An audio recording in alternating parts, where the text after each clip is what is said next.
About Ceding Internet Oversight. The current administration is currently in the works of giving away Internet Oversight, which may very well affect Internet neutrality or even your freedom of speech, and it's happening at midnight, September 30th. Now, of course, this is not the whole of the issue, and there are all kinds of minor details missing, but this video is just to give you some ideas about what's going on, what to read up on, and why to be concerned in the first place. For more information on internet neutrality, I invite you to watch this video by CGP Grey. Now let's continue. To quote Federal Communications Commission Commissioner Ajit Pai, quote, "If you cherish free expression and free speech rights generally, you should be worried, I think. This oversight role is going to be ceded to potentially foreign governments who might not share our values." End quote. Now to explain. There is an organization known as the Internet Corporation for Assigned Names and Numbers, or ICANN. ICANN's role is to manage DNS directories and IP addresses. Someone with control of the DNS directories and IP addresses could prevent certain resources from being discoverable on the internet, which would effectively give them the power to shut down any websites they wished, or even entire domains, like the .gov domain. Such governments as China, Russia, and Iran, who do not support freedom of speech as we do, would very much like to have a hand on the controls of the DNS service, as it would allow them to censor out specific web pages and resources. Paul Rosenzweig, formerly of Homeland Security, favors the transition. He even worked on the plan. But he also said that improvements were still needed in resolving disputes about intellectual property claims and human rights complaints. He told Congress, quote, "The only government that loses power in this transition is the United States government. All the others gain power." End quote. What he's saying is that giving away ICANN is not the end of the world, and in fact he supports it.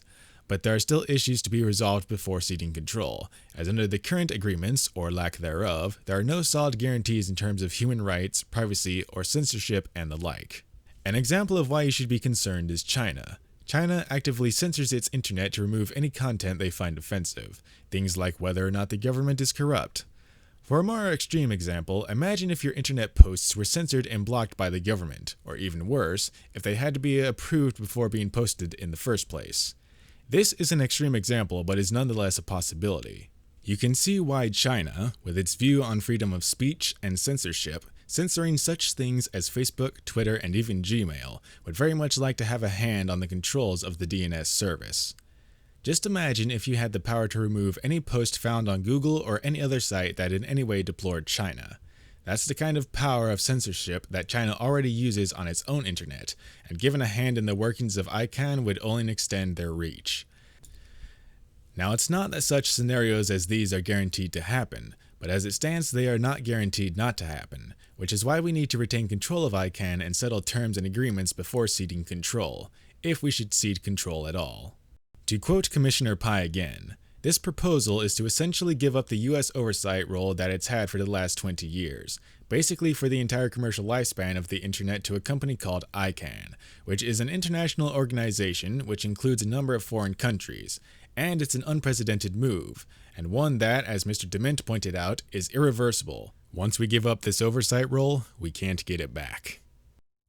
At this point, I invite you to read the articles provided in the description and also contact your state senators and representatives.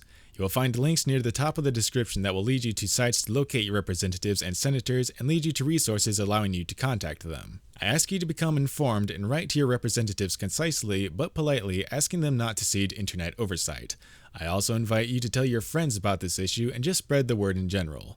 The transition is set to take place at midnight on September 30th. Several attorneys general have filed lawsuits to delay or stop the transfer, so you should write to your representatives even after the October 1st deadline, and stay informed on the issue. Despite the deadline, it doesn't end here. Thank you.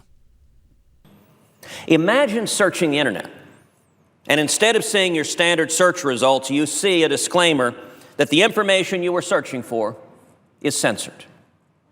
It is not consistent with the standards of this new international body. It does not meet their approval.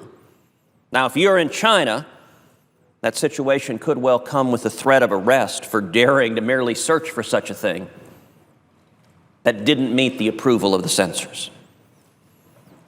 Thankfully, that doesn't happen in America. But giving control of the internet to an international body with Russia and China and Iran having power over it, could lead to precisely that threat.